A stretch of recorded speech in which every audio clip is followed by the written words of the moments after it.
25 अप्रैल और 26 अप्रैल का दिन कन्या राशि के लोगों के लिए कैसा होने वाला है। चलिए पहले इन 2 दिनों के तिथि, नक्षत्र और योग के बारे में जानते हैं। 25 अप्रैल शनिवार का दिन है और ये शुक्ल पक्ष की नवमी तिथि रहेगी। चंद्रमा कर्क राशि में शाम 8 बजे तक, उसके बाद सिंह राशि में जाएंगे और अश्लेषा नक्षत्र में रहेंगे। यहाँ रवि नाम का योग बनेगा और गण नाम का योग बनेगा। वहीं 26 अप्रैल की बात करें तो ये रविवार का दिन है।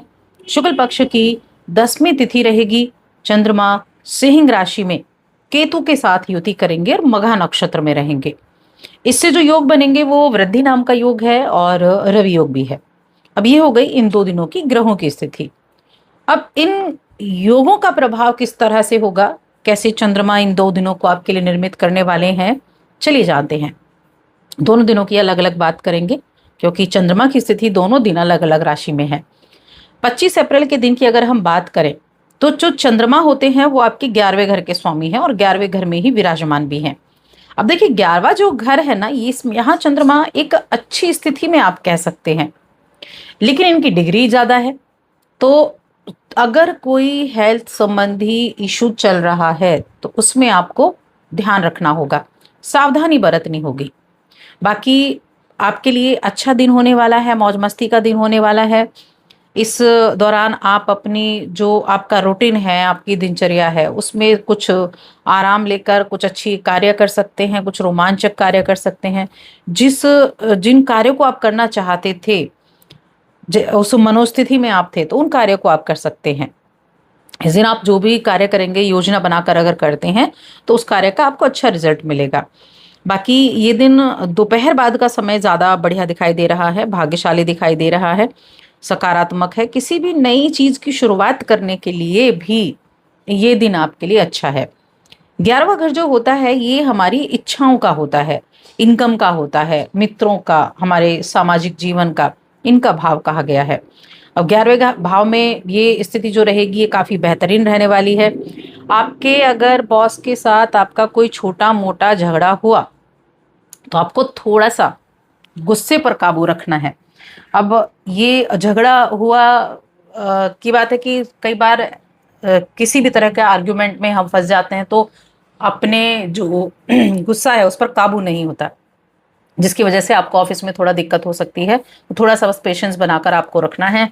अगर आप अपने विचारों को प्रस्तुत करना चाहते हैं तो उसके सही तरीके से आपको उनके सामने कहना होगा। किसी दोस्त के साथ आप कुछ ट्रैवल वगैरह भी कर सकते हैं, ट्रैवल का योग भी आपके लिए बना हुआ है। परिवार के सदस्यों के साथ अच्छा समय रहेगा, उनसे कुछ आर्थिक सहयोग भी मिलता हुआ दिखाई दे रहा है। मित्रों के साथ कहीं बाहर तो जाएंगे ही जाएंगे, लेकिन किसी सामाजिक कार्यक्रम में भी जाने का मौका आपके लिए बना हुआ है। देखिए ये दिन ना आपको सुकून देने वाला दिन भी रहेगा। अगर किसी रिश्तेदार ने, कोई रिलेटिव है आपका, उसने आपसे पैसे उधार लिए हुए हैं तो हो सकता है कि वो आपसे थोड़ा और समय मांगे उन पैसों को चुकाने के लिए, या फिर ऐसा भी हो सकता है कि वो आपसे ये चाहता हो कि आप उस पैसे को भूल जाएं। तो आपको जो भी कुछ करना है वो बहुत सोच समझ कर करना है और गुस्से में नहीं करना है। चीजों को बहुत आसानी से आपको समझाना होगा। देखिए यहां मैंने कहा कि ये इच्छाओं का भाव है, ठीक है। 11वां भाव जो है ये इच्छाओं का भाव है। अब यहाँ 11वें भाव में जब चंद्रमा होते हैं तो इनकम को बढ़ाने का भी कार्य करते हैं और इस भाव के स्वामी भी हैं ये। तो कहीं ना कहीं इनकम बढ़ाने की तरफ भी आप रहेंगे। व्यापार अगर आप करते हैं तो व्यापार भी आपका अच्छा रहेगा। अच्छे मित्रों की संगति अगर आपकी है तो वहां आपको अच्छे रिजल्ट भी मिलेंगे। और इस दौरान आपके कार्यक्षेत्र में आपको एक नई एनर्जी भी देखने को मिलेगी, नई ऊर्जा और साहस के साथ आप काम करेंगे। जो आपके इस दौरान महिलाएं आपके साथ काम करती हैं उनका काफी महत्वपूर्ण योगदान रहेगा आपके किसी कार्य में, तो उनको शुक्रिया अदा करना बिल्कुल भी ना भूलें, क्योंकि ये मनोकामनाओं का भाव है और मनोकामनाएं जब पूरी हों तो शुक्रिया अदा जरूर करना चाहिए, क्योंकि आपके लिए किसी स्त्री वर्ग से लाभ मिलता दिखाई दे रहा है। रिश्तों की अगर मैं बात करूं तो प्रेम जीवन के मामले में अच्छा दिन है। आपकी जो महत्वाकांक्षाएं हैं उनको पूरा करने की तरफ आप रहेंगे। सुख समृद्धि भी रहेगी और वैवाहिक जीवन के मामले में भी ये दिन जो है काफी बेहतरीन रहने वाला है, यानी वैवाहिक जीवन भी आपका अच्छा रहेगा जो समय है। अगर आप सिंगल हैं तो हो सकता है कि किसी काम के सिलसिले में किसी व्यक्ति से आपकी मुलाकात हो और आप उसकी तरफ थोड़ा अट्रैक्शन महसूस कर पाएं। लेकिन आपको अपने काम से बिल्कुल भी हटने की जरूरत नहीं है, वरना उसमें आपको दिक्कतें देखने को मिल सकती हैं। अगर आपको उसके प्रति थोड़ी रुचि जागृत होती है तो आप अपने काम को निपटाने के बाद में इस चीज की शुरुआत कर सकते हैं, यानी एक जान पहचान आप बना सकते हैं। तो थोड़ा सोच समझ कर आपको डिसीजन लेना होगा। अब 26 अप्रैल की बात करते हैं, और आगे बढ़ने से पहले एक छोटा सा निवेदन है, चैनल पर पहली बार आए हैं तो सब्सक्राइब जरूर कर लें। देखिए 26 अप्रैल चंद्रमा जो है ना वो आपके 12वें घर में आ जाएंगे। 11वें घर के स्वामी होकर 12वें घर में चंद्रमा का प्रवेश होना। 12वें घर में चंद्रमा ना बहुत अच्छे रिजल्ट नहीं देते हैं, क्योंकि जो 12वां घर है वो हमारे व्यय का भाव होता है, खर्चे का भाव होता है।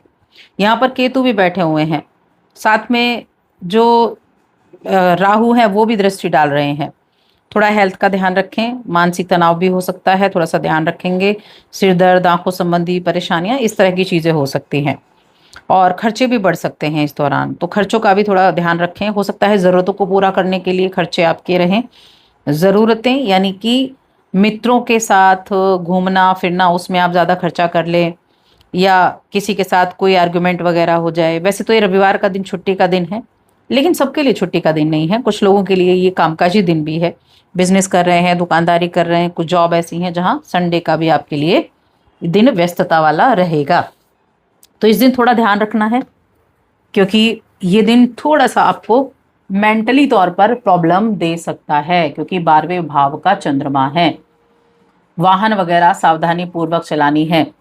और इधर किसी के पास अगर पैसा फंसा हुआ है तो इस दिन आप लेने का प्रयास ना करें, इस दिन को आप अवॉइड करें, क्योंकि इस दिन को अगर आप अवॉइड करेंगे तो आगे चांसेस आपके बन सकते हैं कि वहां आपका पैसा आपको वापस मिल जाए। वैवाहिक जीवन और प्रेम जीवन की हम बात करें तो दोनों ही मामलों में चीज़ें मिले जुले प्रभाव देने वाली हैं। अगर आप पहले से किसी रिलेशन में हैं तो वहाँ थोड़ा संयम से पेश आएँ। वैवाहिक जीवन की बात करें तो पत्नी के साथ कोई आर्गुमेंट वगैरह ना करें, इसका ध्यान रखें। और इस दौरान संतान की सेहत भी थोड़ी प्रभावित होती है, यानी कि ये दिन आपके लिए सावधानी पूर्वक रहने वाला है। देखिए ये दिन सावधानी पूर्वक है, लेकिन अगर आप बहुत ज़्यादा डिपेंडेंट नहीं रहेंगे, आप अपने मन में अगर ये सोच रखेंगे कि जो आप कर रहे हैं वो आपके लिए है, तब आपके लिए दिन जो है वो बेहतर बन सकता है। क्योंकि आपकी राशि के स्वामी की अगर हम बात करें तो आपकी राशि के स्वामी अभी बैठे हुए हैं मेष राशि। तो यहाँ स्थितियां जो हैं वो आप बेहतर बना सकते हैं अपने खुद पर कंट्रोल करके, थोड़े सी सावधानियां रख के। उपाय ज़रूर करने हैं। उपाय के तौर पर अगर बात की जाए क्या आप कर सकते हैं, तो शनिवार के दिन हनुमान चालीसा का पाठ आप करें, और रविवार के दिन एक कार्य ज़रूर करें कि हरी दाल का दान करें, ये आप कर सकते हैं। साथ में शिव जी की आराधना, शिवलिंग का अभिषेक आप करेंगे तो बहुत अच्छा रहेगा। तो बस आज के इस वीडियो में इतना ही।